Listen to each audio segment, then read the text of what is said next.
As you'll see in this video, I'm trying to get more use out of my Shudder subscription. So today, down in the comments, if you have Shudder and if you've watched something good recently, give me some recommendations.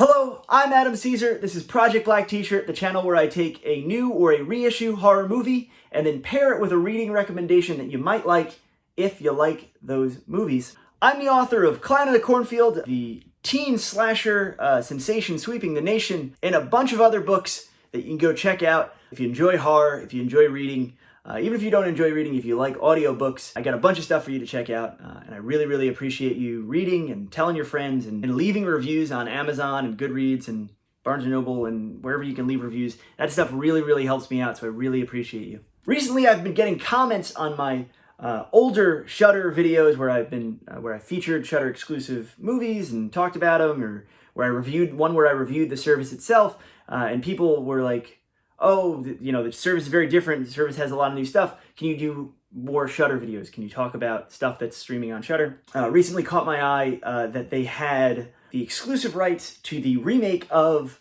The Queen of Black Magic, the classic Indonesian horror film, and they have the original Queen of Black Magic, 1981 Queen of Black Magic streaming, which is not on Blu-ray, does not have a Blu-ray release, has a long out-of-print Mondo Macabro DVD, had back in the day with the red box, that great glorious red DVD box. So today we're going to start off by talking about the original, and then we're going to talk about the remake. So the original Queen of Black Magic, this is a movie along with Mystics in Bali, probably the first Indonesian horror movie I watched. And if you know anything about that movie, if you know anything about the monster, which is just a severed head that floats and it's got its guts hanging out, it's one of the more outrageous kind of examples of world horror cinema, along with stuff like Lady Terminator. We talked about Indonesian horror once before on this channel because I talked about Satan's Slaves, which also has a recent remake that was also a Shudder exclusive. But my understanding of The Queen of Black Magic is that it is less gonzo, less berserk as Mystics in Bali, maybe a little bit more weird and a little bit more wacky than Satan's Slaves. But it really has, and it owes a lot to, at least in my mind, because I feel like I either saw them around the same time or I was under the misapprehension that they were related in some way. The Shaw Brothers Black Magic films, Black Magic 1, Black Magic 2, and there's been a bunch of remakes and spin-offs and rip-offs of those movies. And those were from the mid-70s. And what those really had going for them is that the gore and the grossness was up front, and not only up front, but it was like, they used like real like bugs and creepy crawlies and weird stuff, and they just layered goop and stuff like that on actors and on mannequins and really ratcheted up how gross a movie could be. I don't really know if there is an official line to draw between the mid-70s Black Magic films from Hong Kong and the later Queen of Black Magic, which we're going to talk about now. But in some ways, they have things in common. It's like this movie feels like halfway between something like Satan's Slave or Mystics in Bali and those Shaw Brothers Black Magic films. It feels very unique. It feels kind of one of a kind. It feels very handmade, and it's never ever boring. I really, really enjoy the original Queen of Black Magic. Now, this was directed by Lek Sugio. I may not be saying that correctly, but a actor turned director, ton of credits, worked a lot, not always in the horror genre. We have this cold open where it's a young couple is getting married, and the bride is hallucinating. Something's going wrong. The husband accuses the woman he had an affair with before their marriage of practicing black magic. Pretty much, it is a completely fabricated accusation. It is very like Salem witch trials-y. The whole town, the whole village gets together and tortures her and tries to kill her. They do not succeed in killing her. She is saved by this mysterious hermit, this mysterious guy who turns out to be a master of black magic, and he kind of trained her. It's like this, he is like the evil Yoda to her Luke Skywalker. He trains her in black magic to help her get the revenge on the men of the town who tried to kill her.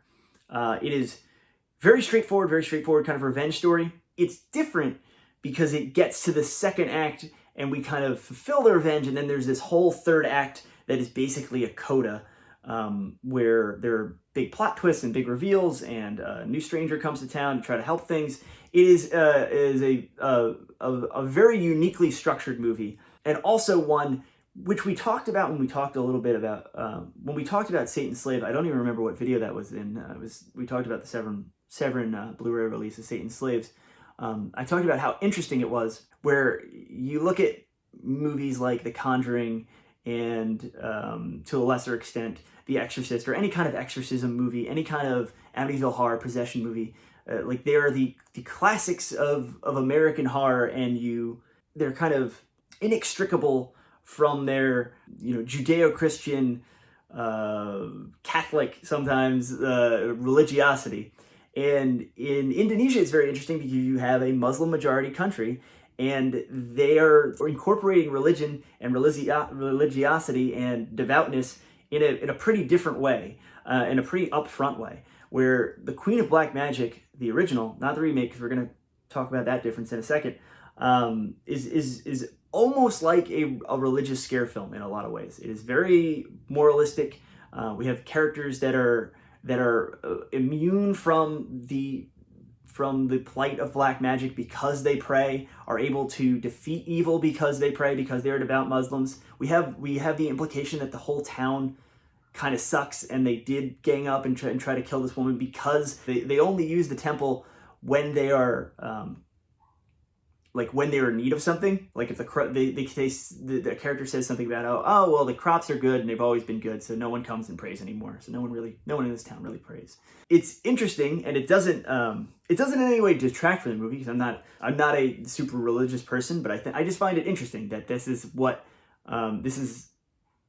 how these movies were made, especially when you consider the fact that when we think of like religious entertainment now, when we think of modern religious entertainment, especially in this country, we think of things like pure flicks. We think of movies that are incredibly didactic, and also very like saccharine, and kind of like they don't have blood, they don't have sex, they don't have violence. But this is a movie that has a ton of ridiculous on-screen gore.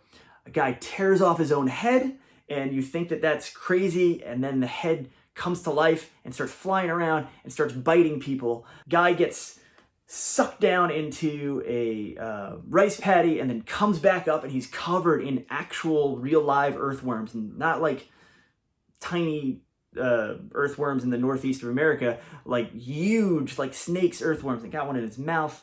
Guy's covered in bees. There are these over-the-top kill sequences where it's almost like a superhero movie. Our hero, she shows up. It is not a jump out scare fest kind of horror movie. It is not running on quiet tension. She just shows up, kind of waves her hands at people, and horrible things happen to them. That's how she exacts her revenge. So the Queen of Black Magic, a kind of wild, wacky, over-the-top movie that feels very of its place, feels very of its time, gives you a little peek into popular Indonesian cinema at the time, in a little bit of a different way than the other ones we talked about. Great that Shudder has it up. It's great that Shudder has it there, right next to the original. When you go to like, recently added, it's the Queen of Black Magic and then the Queen of Black Magic. You can kind of compare and contrast them because they are incredibly, incredibly different movies. So now let's talk about the remake. This is a 2019 movie, just came out in the States, from Shudder. This is written by Joko Anwar, who is one of the premier Indonesian horror filmmakers. He did the remake of Satan's Slave. He did Impetigore. So it's written by him, and it's directed by Kimo Stamboel, who I knew the name. I knew he had worked before, but I looked him up. He's actually one half of a directing duo with Timo Tangjanto. Timo Tangjanto is probably a familiar name to you if you've seen VHS 2, which he directed the very, very best segment in that, Safe Haven. So they were the Mo brothers. They've directed a movie called Macabre, which was both of their first films. And they'd worked on and off together since. But this is a solo movie from Kimo Stamboel. And when this movie started, it has a very almost typical, or at least typical to like kind of Western sensibilities. Beginning, we got a family in a car, mom, dad, baby brother, older brother and sister. And they're all kind of just having this kind of very jokey, very, very sweet back and forth. And they're driving in a car, and we kind of exposition dump a little bit. We know that they're going to the orphanage where the father grew up, and they're driving, and they're in a BMW. They're very successful now, and they live in Jakarta. But now they're going out to the countryside to go, like, kind of show the kids where their dad came from, show them that, you know, from humble beginnings you can be rich. It's the movie's word. There's something interesting going on with like class and in city versus country in this movie. As they're on their way with their BMW, they hit something. They think they hit a deer. The camera pans down to show they actually hit a little girl. And then boom, we hit the credits. And we are introduced to all these different characters. So many characters that it feels like, okay, this almost feels overkill to have this many characters in a horror movie. But it never gets confusing. And it never gets like, okay, it seems like there's too many people on screen right now. It's just a interesting, usually when you have a movie like this, you know, your typical kind of cabin in the woods type, I mean like the genre, not like the movie, cabin in the woods type horror movie where you have, you know, 4 or 5 people coming to a remote or haunted or spooky location. But here we have 2 of his childhood friends that also grew up in the orphanage, their wives, the married pair of grown orphan caretakers of the orphanage, 2 kids from the orphanage, the old man that ran the orphanage that they kind of look up to as a father figure, and then if that's not enough, there's also ghosts in this orphanage. If I'm being honest, for the first half hour of this movie, I was kind of a little bit unsold. It felt very like, okay, this feels like another country's riff on like a James Wan, very slick, very kind of almost disposable. Not that I think James Wan's films are disposable. I actually like James Wan's films quite a bit. But that slickness, that kind of that genre he's almost created of PG-13, very slick, young, nice looking young families horror movies. But at around that half hour mark, it goes berserk, and characters are being influenced by the house, by the bad thing in the house, by the Queen of Black Magic that we do, you know, does reveal herself later on. The gore gags are crazy. The violence is really upsetting, and to the point where there are these cute little kids running around, and you're pretty sure that the movie will harm them. You're pretty sure that the movie won't like take it easy on the kid characters. Like, no one's kind of off limits in this movie. And it's, what I like about it is how different it is from the original Queen of Black Magic. And then it really does take a while. Like, that setup sounds completely different, but it does circle back around to being a remake. It does circle back around to that story from the original is still kind of represented here. But to tell you how is a little bit of a spoiler. It is a movie. There are reveals, there are plot twists, and they make sense, and they track, and they're satisfying on both like a plot and an emotional level. I just really, really liked it. The one thing I'll maybe say that the original has over this is the practical effects in the original. There is a lot of people like spitting out bugs and things crawling under skin and all kind of body horror stuff, like the original, like that kind of black magic almost subgenre onto itself. But they do lose a little bit being so heavily computer animated. And there's practical effects too, but the moments that kind of stand out as like a very, very minor quibble. Because I do not want to be one of those internet people who whines about CGI, because I think it's another tool in the tool belt. It's a perfectly fine thing to do. Did feel a little heavy on that, and it does lose that handmade quality that the original has in spades. When they're throwing people off cliffs, they're throwing dolls off cliffs. When heads are flying around, they are on strings and flying around, which I love. There's a couple sequences of this that are like genuinely upsetting, genuinely frightening. and really cool. When the titular Queen of Black Magic finally does show up, and when she does have a moment to kind of have a monologue, she talks about how she's not sure if hell is real, so she has to make hell here, like in this orphanage. It's just a great line. Like, I love that. It's well worth watching, especially if you have a Shudder subscription. You've probably already seen it. But I wouldn't skip either. I would watch the original, watch the remake. You're not going to feel like, oh, I'm watching the same movie back to back. You're going to feel like, wow, I'm watching two very different movies made almost 40 years apart. You're going to have a great time.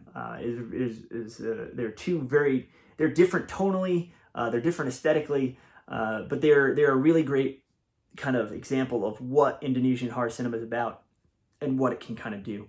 But there's so many great directors, and not only in the horror genre but in the action genre as well. For this one country, it's amazing the amount of output of Indonesian horror stuff we get. This week's book recommendation is another comic. We're going to talk about a graphic novel called Black Stars Above. This is written by Lonnie Nadler with art by Jenna Cha. This is a beautiful book. It is very different than most horror comics. It feels at once very modern, because this isn't typically the genre that horror comics are playing in, at least when I read them. And at once very classic and very old style. It is a cosmic horror novel it's in the late 1800s. A young woman, she is living in the Canadian wilderness. She is a trapper. Her family they trap animals. There's something going on with the animals in that A, there's less of them, they're being like over-trapped, and B, when they catch them, there are these creepy sequences where they have these kind of like inky blackness in their eyes, almost like splotches, like a dark radiating energy coming out of them. It's really creepy.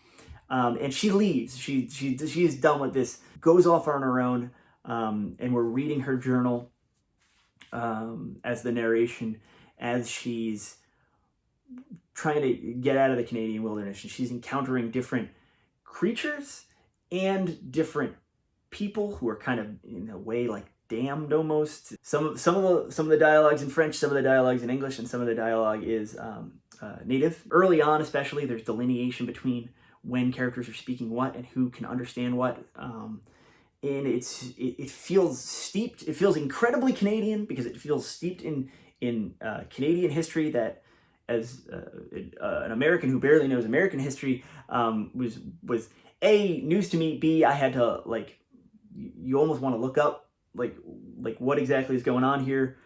Who are these characters? What are they doing? Which makes it feel really meaty and really literary. There's a lot of prose in this, with the journal entries, and there's like full prose pages too.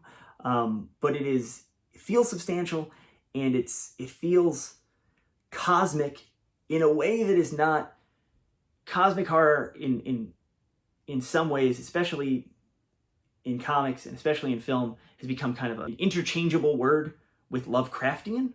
But this is not Lovecraftian cosmic horror. If anything, it is like a little bit Laird Barron. If you're interested in either getting into that genre or you like that genre, this is a great comic to pick up, and this is a great comic to start with.